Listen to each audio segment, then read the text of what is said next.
Today in this video, we're going to be looking at what are called the measures of relative standing. I've got on here n box plots. Really, box plots just one of the three ways that we're going to talk about measuring relative standing. And relative standing is the idea of how does a data point compare up to other data points. Relative to the other data points, where does it fall? That's really what we're talking about here today. I want to do a little review to start off with. First, what is the normal distribution? So a normal distribution is a distribution where you're going to have very few high values, very few low values, and essentially symmetric. So approximately a reflection down the middle, approximately symmetric. It doesn't have to be perfect, just approximately. And this is what's referred to then as the normal distribution. Also referred to as the bell curve, typically in a non-statistics setting, but most people understand what that is. Within the normal distribution, we have what was called the empirical rule. And the empirical rule starts to look at standard deviations. Standard deviation was one of our measurements. And once you've calculated the standard deviations, you can start to look at probabilities of things. And this is where we're sort of going to be heading today further, in that if you've got a mean, in this case the population mean, but it could be a sample mean, if you go one standard deviation away, which actually refers to one up and one down, when someone says one standard deviation away, between those covers approximately 68% of the population, again, if this is a population mean. Two standard deviations covers 95%, and three standard deviation covers 99.7%. How we use this is we get to use the vocabulary to say, well, within one standard deviation, that's pretty, that's most of the population. I don't have that here, but it's most of the population. Within two, that's the usual amount. That would be a pretty usual amount. So if you were looking at some people's heights or something and their height fell anywhere within here, you'd say, well, that's pretty usual.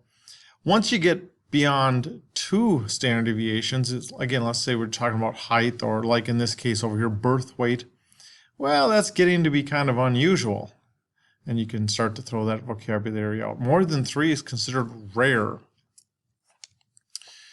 Just take a look at a situation here. On a package of long stainless steel sheet metal screws. Sorry, I'm supposed to have a space there, a little typo. The package says that they're 3/4 of an inch long, which is 0.75, of course, of an inch. Took out a bunch, measured a bunch of them. If I remember right, there's like 47 here. Different lengths. And I've got them arranged here. You can see I've got them arranged from shortest to longest. And I went ahead and built a frequency table here. So between 0.72 and 0.729. So within the 20s of the 0.7 and then the 20s, it was 5. And then in the 30s, it was 9. 40s, it was 15.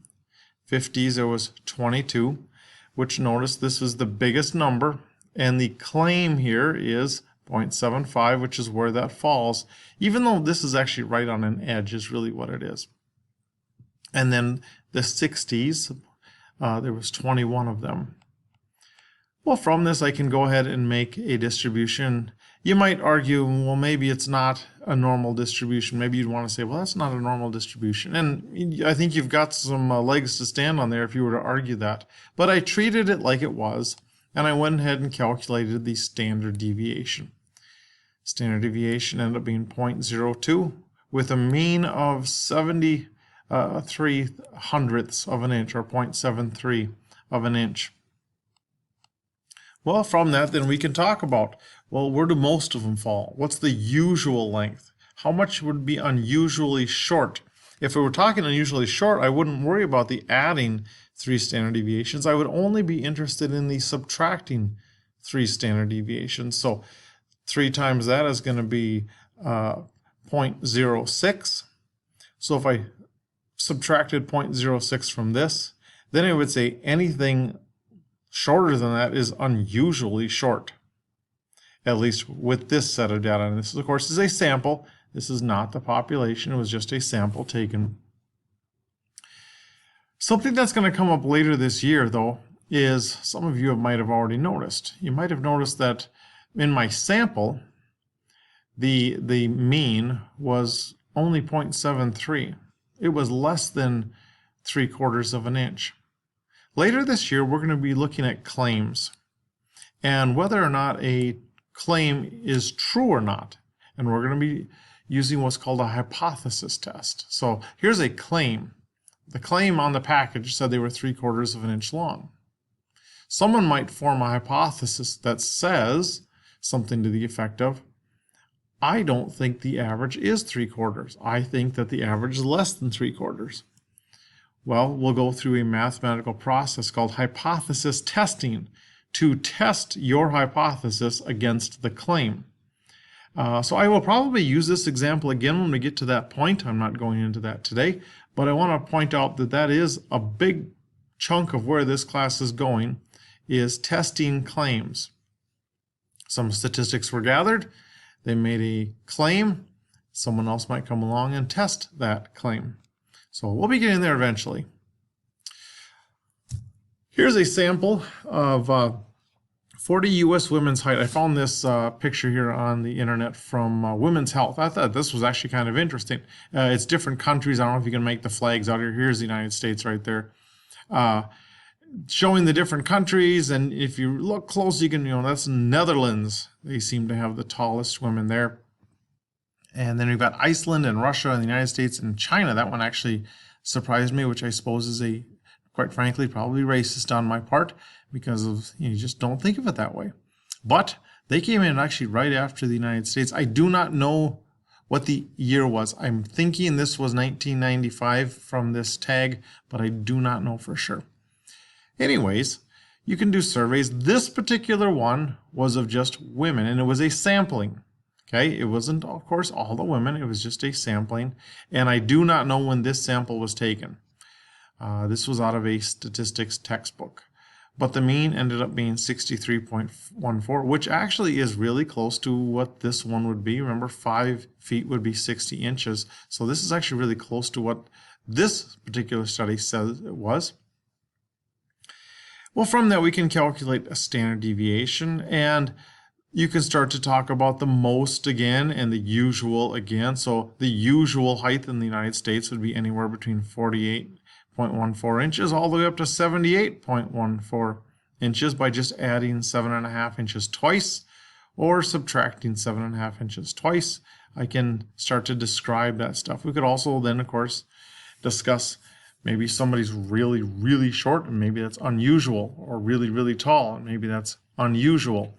And of course, then we can even get into the conversation about rare heights. At what point is it considered to be of rare shortness or of rare tallness?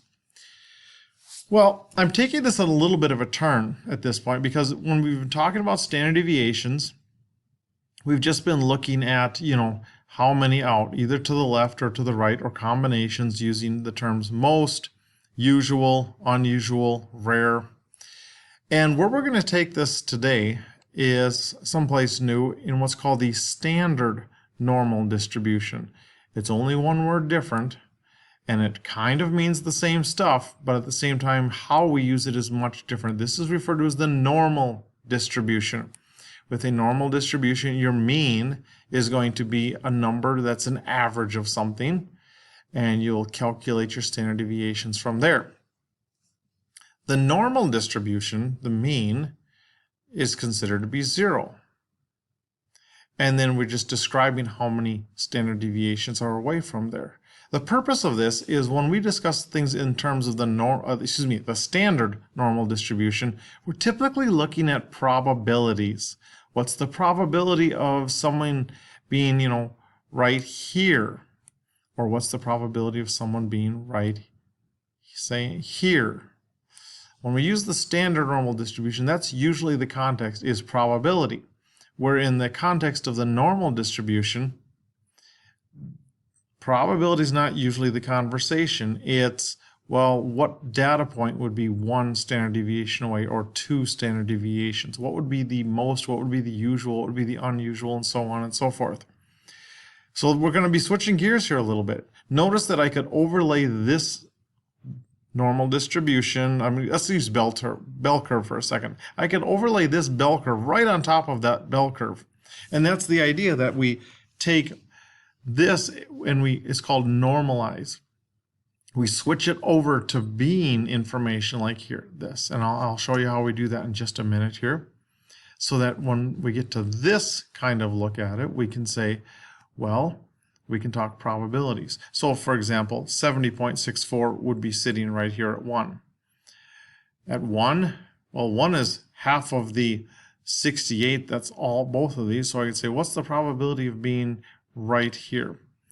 Well, there's a 34% chance of, and then you've got to fill in the blank. Is it 34% chance of being taller or shorter? So there's a little bit more detail here that I got to fill in. But I would say, hey, that's a 34% chance because I know that's where this one falls. So again, we typically use the normal distribution when we talk about data values, but we use the standard normal distribution when we talk about relative standing because we talk about probabilities. What's the probability of being more or being less? And so this is the one, and we actually spend way more of the year using the standard versus the normal. Sometimes when we do a little data collection, we'll still use the normal, but a lot of the theory stuff we're going to cover revolves around the standard normal. So let me give you some more information about it here, a little more terminology and an equation or a formula. The z-score or z-value, and you'll see what that is in just a second here, can be used to calculate the probability. Okay, so what is a z-score or a z-value? When we were just talking the normal distribution, we used 1 standard deviation weight, 2, 3, and so on. But there's nothing that says we have to use just those whole number, or excuse me, integer increments. There's nothing that says we can't use the decimal, the 1.1 and the 1.2 and the 1.3. So z values, they are standard deviation values. It's just typically when we use that term z-score or z-values, they're not usually an integer. A lot of times they end up just being some decimal, 1.5, 1.6, something like that. But they're referring to how many standard deviations are away. So like say this was 1.2. It'd be 1 2/10 of a standard deviation away from the mean. And your z-scores will be positive on the right side, they'll be negative on the left side. So if you calculate a negative z-score, you'll right away know, oh, that's left of the mean. Relative to everything else, that's the term relative standing, relative to everything else, negative z-score is smaller. A positive z-score is bigger. And so we start to look at that. Any normal data set can use this model. We can always switch any normal data set over to being a standard normal data set. It's actually really not that difficult to switch them over. There's just one really easy little formula here that I'm giving you in a second. But again, the standard score or z-score or z-value, you're going to hear me use all three terms. They're synonymous. It's the same thing. Represents a number of standard deviations of a random variable, whatever it is that we happen to be talking about, whatever the variable is, heights or weights or number of bad parts in a factory or whatever that variable represents, how far they fall from the mean, from the average. Here's the formula, okay? And you should write this one down. There's very few formulas that I have you write down in your notes, and you do very, very little algebra. This is one of the few formulas that you actually will have to work with and perform a little bit of algebra once in a great while. To calculate a z-score, you take the value, the measured value, so maybe it's the height of somebody or the weight of something, whatever it is you're looking at. You take the value that's been measured, subtract the average value, the mean, and you divide it by the standard deviation of that. Notice you'd have to know the standard deviation to do this. Or, little algebra here. If you know the z-score and want to solve for the standard deviation, you can do a little algebra by isolating the standard deviation. In fact, you can isolate any of these. There will be 4 variables. Anytime you know 3 of the 4, you can always solve for the 4th using a little bit of algebra. Most of the time, you're going to be having your calculator calculate your z-scores, but there will be times specifically when you know z-score that you are interested in, and you're trying to figure out the standard deviation. So then you will have to do just a little bit of algebra. This is the exact same equation. This one just has to do with a sample. This one, notice that's the population mean and the population standard deviation. So if you know population numbers, it's this version. If you know sample numbers, it's this version, but you're truly just doing the same thing. Value minus mean divided by the standard deviation, whether it's a population or a sample mean and standard deviation. In one of our last video lectures, I actually already did this for you, and I told you then, I said there's stuff I'm doing and you won't see it till later. Well, here we are, it's later. We did the example of how tall Michael Jordan was. And we figured out, or I calculated, that he had a z-score of 3.4, and it was positive. So, of course, Michael Jordan was tall, is tall, he's still with us. Michael Jordan's tall. How tall? More than 3 standard deviations away, which tells me right away he's in the rare. So I'm doing a relative standing. Compared to other data points, his height is rare. He's really tall. And so that's what that tells us. From that, eventually we'll say, well, what's the probability of being as tall as Michael Jordan? We will get there. Not today, but at some point we're going to be using z-scores to calculate probability. And so then the conversation can go that way. What's the probability of being as tall as Michael Jordan, who was 6'6", by the way? So characteristics of the standard normal distribution. Here's the equation. Well, you do not need to write this down. I'm just showing you just because that is the actually formula. It's called the Gaussian form of it. That Gauss was the guy that came up with this. That's the formula that gives us that standard normal distribution. The total area under the curve represents 100%, represents a probability. Okay, here's where we get probabilities involved. So all of the area underneath is 100%. Okay, so if it covers everything, that's 100%. But if it only covered half, that means your probability would be 50%. Obviously, one standard deviation away is 68%. We've already sort of talked about probabilities in a way. But where we'll eventually go is, yeah, well, what's the probability, say that 2.5, you have a z-score of 2.5. What's the probability of someone being, say this is heights again, taller than 2.5 standard deviations away from the average height? Well, we just find the area underneath that curve. For those of you that have already taken calculus, you'll recognize that statement, the area underneath that curve. That's what we'll be doing. We'll be finding areas under the curve. Now, for those of you that have had calculus, you'll right away, your mind's jumping to integration, which it should.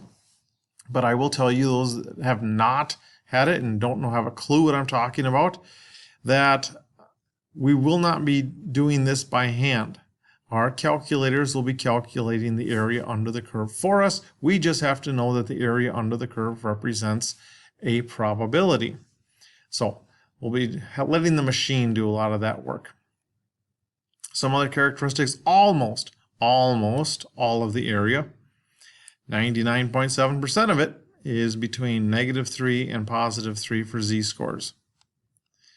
The distribution is symmetric. It's that mirror. The mean, I've already stated, is at 0 with a standard deviation of just being 1. Again, this is very generic compared to the normal distribution, which has data, means, and calculated standard deviations. We just assume that it's 1, which actually makes our mathematics a lot easier.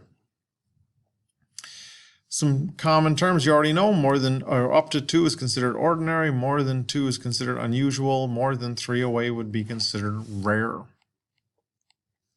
So how do we find, well, let's just say practice. Let's practice finding a z-score. The test scores for a civil service exam. Civil service exams are given to people like those that go into mailmen or the military. They might have to take a civil service exam. But the one that I know they all take is post office. It requires a civil service exam. And with enough people taking it, because lots of people take this, you're going to get a few that do really well and a few that do really bad. And the majority of people, most of the people, get really close to the average score, okay? And in this case, the average score, the mean, is 152 on this test with a standard deviation of 7. Find the standard z-score for a person with scores. So this is actually two different people. One person takes it and they score 161, which you can look at it and go, well, it's more. Is it a lot more? Well, let's calculate a z-score. And this one's less. Is it a lot less? And you might already be looking at it going, it doesn't seem like a lot less. But how much less is it? So let's look at the first one. Take the mean, the data point, which is the 161, minus the mean over the standard deviation, 1.29. For the other person, it's the data point minus the mean divided by the standard deviation, negative 0.57. And then we can interpret these two. Well, what did we find here? Well, this one might be a little bit more to talk about. More than one standard deviation away. Okay, so one standard deviation away covers 68%. That's where most people are. He's still got a usual, but he's scored above, or he or she has scored above where most people lie. So we can start to compare them to where everybody else is. This one, it's less than the average because it's negative. It's, down about here somewhere, negative 0.57. Still in the area where most people are, but less than. So if I was looking to hire somebody, well, definitely I'd want to hire somebody that's, more than most. If I had not very many applications, I might not be afraid to take this one because the score here is actually still within where most people score. So that would be a good way to interpret that. Okay, changing gears. This is just a different way of talking about relative standing. Again, relative standing is used to compare data points to all the other data points. This one's called percentiles. And you probably have heard this one before. If you took your ACT score or a lot of other standardized test scores over the years, you were given your percentile ranking. You may not have completely understood what that meant other than a big number is good and a low number would be bad when you're doing this. Another place that you have had percentile scores, but I'm pretty sure you don't remember it, is when you were little. Babies, when they're born, and for the first 2 to 3 years of their life, every single time they go to the clinic for their little checkups and shots, they measure how big their head is, they measure how heavy they are, they measure how long they are, and they give you the parents the percentile ranking of those things. In the long run, I have no idea if it's really that important or not. I do remember my children getting their numbers. I couldn't tell you even where they were at it because at the time it just wasn't that important to me. Or maybe it was and I've just forgotten. I don't know. But let me explain what it is. A percentile. It kind of does what it sounds like. If you think percent's out of 100. Okay, so it just breaks all of the data down into a 100-point distribution. Breaks it into 100 pieces, essentially, into percents. Percentile graphs are cumulative. When we looked at frequency distributions, and I'm actually going to show this to you again in just a second, we did the cumulative frequency distribution. We were technically at that point creating a percentile graph because all of those could be switched over to being percents and they just kept adding up and up and up.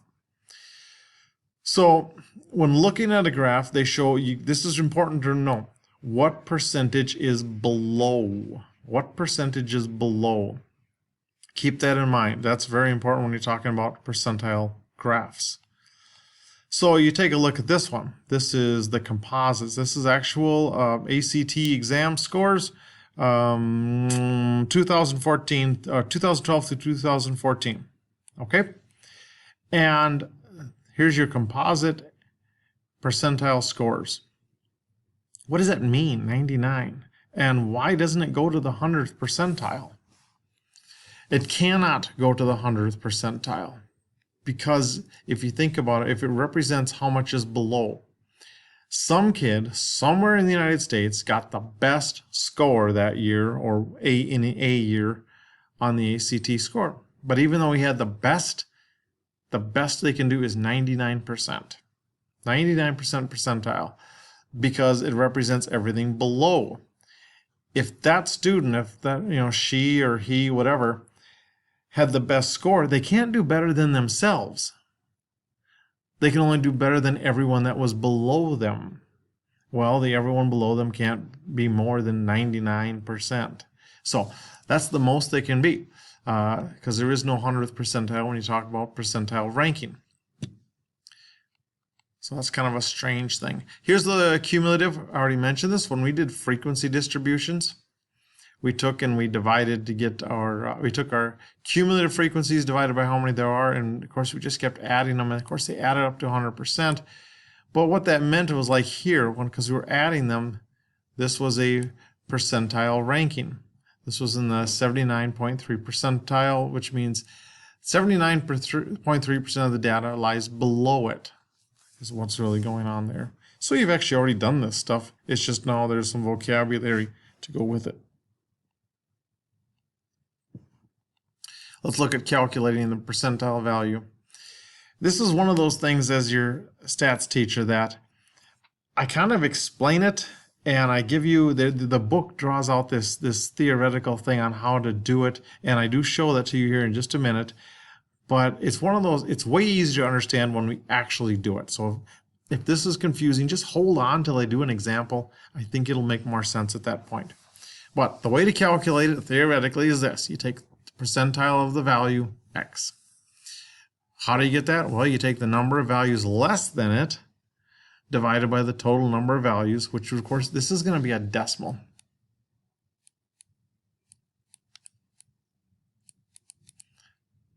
Decimal, there we go.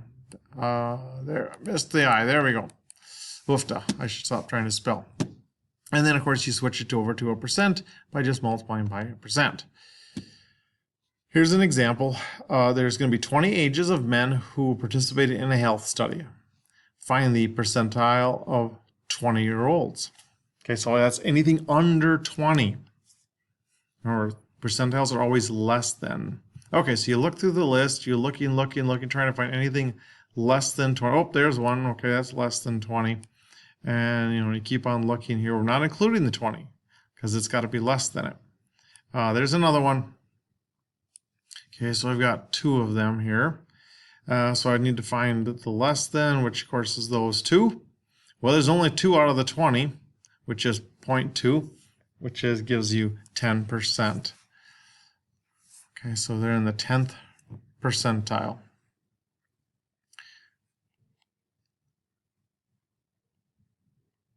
Okay. This I copied out of your book. I wrote it all out, but it came right out of your textbook when it comes to how to calculate a percentile. Some of this you do need to really know, but this is the thing where I was saying it's almost easier to see what you're doing once you see another example. And then my next example hopefully will make things a little bit clearer as well. Start off with, you do want to sort the data. Put it in your calculator and hit sort. If you don't know how to do that, please get a hold of me. And then it says to compute, what you're going to do is you take the percentile that you want, 20th percentile, 30, 40, whatever it is, divided by 100. Basically, if you want the 20th percentile, you're going to multiply how many data points there are by 20, or excuse me, 0.2. If you want the 50th percentile, you multiply it by 0.5. Giving this formula to me almost makes it confusing. Basically, you take whatever percentile you want. So like here, 22nd percentile. I'd take 0.22 times how many data points there are. Not the actual values, just the how many values are there. So then what's 50%? If there was 100 values and you wanted the 50th percentile, well, you'd find then, of course, it'd be the 50th one. If it's a whole number, so then there is a split here. You do two different things based off whether it's a whole number or not. If yes, then you find the value of the kth percentile is midway between the nth value and the next value in the sorted set. It's got to be in the sorted set. If it's no, then change L by rounding it to the next larger whole number. Notice it's not to the next data value, it's to the next largest whole number. Okay, keep those things in mind because I'll do an example and I'll come back to that. Okay, let's do an example here. I've got the different amounts by some movies, the amount of money that they made. Was it money? Oh, sorry, it's the budget. How much they budgeted to make the movie. And I want to find the 60th percentile. And this is the notation for that. So P sub 60 in this context means 60th percentile. And your textbook writes it this way. Well, the first thing I want to do is put all these into my calculator, sort it, and get them to be in a least to greatest number. So the smallest number was 4.5. The biggest number was 225. Well, now I need to know, well, how many data points are there? You can simply just count them, but I listed it off here, so I counted how many there are. So there are 35 data points. Okay, so you got to know how many there are. Now I want the 60th percentile. Well, I got to find out then what's 0.6 times 35. And that's really all I'm doing here. I know I'm kind of showing that formula stuff, but truly right here, that's the same as 0.6 times 35. Gives me 21. Okay, so I want to find where 21 is. Okay, there it is right there. Now, on that last slide, and it's in your book, whether this is a whole number or not makes you do one of two different things. So you got to keep track, well, is it a whole number or is it a decimal? In this case, it's a whole number. And so it's going to be between the 20 and the 21st value. Okay, so I've got to go in between there. Oh, excuse me, 21st, okay, 21st value and the next, I read that wrong. So it's going to be in between there, which is going to give me then halfway in between, midway. If you go back to the slide, it said midway. So you add them up and divide by 2. And you're going to get 71. So 71 million, which notice isn't even in the original chart, but that's where the number would be. So make sure you keep track of that, whether it's a whole number or not. Make sure you practice those in the assignment, because then if it's a decimal, then you approach it a little bit differently. Okay, switching gears one last time. Again, talking about relative standing is the box and whisker plot. This should seem fairly familiar to you because I know you do these in the younger grades. What we talk about, we don't usually call it necessarily the box and whisker plot. We call it quartiles. You're breaking it up into quarters, not even quarters, just quarters. So they're ordered into four, oh, sorry, I misspoke there. It is 4 equal parts. The graphs aren't equal. The data is equal. You're going to have your lower extreme. You're going to have your upper extreme. You're going to have your lower quartile bounds, and this is the box part, your upper quartile bounds, and you're going to have your median somewhere in that box, not necessarily right in the middle. This one makes it look like it's in the middle. That's not necessarily true. The way they're calculated is the quarter one, so this boundary here is about a quarter of the data. It doesn't mean if you go from low to high, number of data points is really what this is, not necessarily values of those points. Quarter 2 is the median. In your graphing calculator, it's not going to say quartile 2, it's going to say median. And then quartile 3, which is called the upper quartile, again, about 3/4 of the data falls below. Again, it may not look like it visually, but if you listed off the data points, how many data points, about 3/4 of them fall below that. So everything's going from left to right. 25% of the data points fall below this one, 50% below this one, and 75% below this one. And of course, you almost have to go 99% here because of that whole conversation again, but that's, all the rest of them go below that one. What's really nice about box and whisker plots, though, and your graphing calculator does makes it really easy to tell if they're skewed in whether or not one whisker is shorter than another whisker, which this one tells me, well, this would be skewed to the left because the whisker is a lot longer. So that's an advantage to doing box and whisker plots. If you take a look at this one, you could analyze it a little bit. This is university tuition costs in thousands of dollars. What do you know about this box and whisker plot? Well, okay, so here's the median. Definitely skewed to the left. This is going to be the cheap ones. This is the expensive ones. Okay, so that tells me that there's one college that's way down there that's for some reason is much, much cheaper than the majority of them. That might be one thing you pull out of this. You might notice that this is the median and that there's more expensive ones in there, more to the right than to the left. You could also say this, university tuition is between about 12 and about 32,000 a year. Okay, so it kind of gives us that, but the median is about 24. You just literally just reading off the numbers. You could just think about that too. Oh, by the way, that is a little bit of old data at this point. The next concept is what's called the interquartile range, and we use this to decide whether or not something is an outlier. We have to know what the interquartile range, and truly, just think of the picture here. The interquartile range is the box.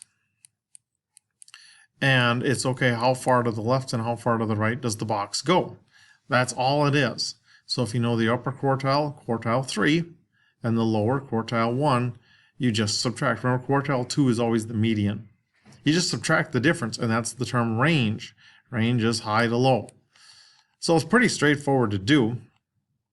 And what you, again, want to know is we use this for identifying outliers, and I'll explain in just a second how to decide that. Here it is. You want to write this down. To decide whether or not something is an outlier, if it's more than 1.5 times farther away than the interquartile range. Okay, so let's take this here. It goes from, let's say, 52 up to, well, let's say 87. Okay, so you'd want to know, well, what's your difference there? Well, 87 minus 52 is 35. Okay, so then maybe you're looking at, well, is this an outlier? It's kind of a long ways away. Well, it's 35 from here to here. Is this more than 1.5 times that? So you take 35 times 1.5, it gives me 52. And no, this is not more than 52 away. And so we would say, no, that's not an outlier. That's all you do. You take your quartile 3 minus quartile 1, get your range, multiply that by 1.5, and then you look at your farthest points to decide if they're going to be an outlier or not. On your graphing calculator, under single variable stats, so you put your data in your lists, go stats, go to lists, enter all your data, go back to stats, calculate single variable stats, and again, we've seen this before, it gives you tons of information. But right here is quartile 1, right here is quartile 3. So you would take 62 minus 57, which scores just 5, and that would be your interquartile range. So then you could take 5 times 1.5, and that gives us 7.5. And so then if something was more than 7.5 from either the low edge of the box or the upper edge of the box, I don't think I actually said that in the last slide, but it's from the edge of the box. More than that away, then that's going to be considered an outlier. Let's do an example here. I got some numbers here, and I want to know, hey, is this one an outlier? It looks a lot different than the rest of them. Well, let's set up and find our interquartile range. So again, we put our numbers in stats lists, and then we're going to go to calculate single variable stats, and we get our quartile 1, that's the left edge of the box. Quartile 3, that's the right edge of the box. You can see here that the interquartile range is only 1.5, from 70 to 71.5. So then you would take 1.5 times, and in this case it's kind of weird because it ends up being the same number, but it's 1.5 times 1.5, which gives us 2.25. Now this would be up to the right. It's off the right side of the box because it's a bigger number. If it was a smaller, then you go off the left side. So what I'm going to do is I'm going to add 1.5 of my interquartile range to the right side of the box. I know I didn't actually draw the box, but I know that would be the right side. And that gives me 73.55. Well, 91's way beyond that. And so, yeah, that's definitely an outlier. Graphically, you can see this one. I mean, here's your interquartile range, just geometrically. 1.5 times that would be out, I don't know, maybe to like here.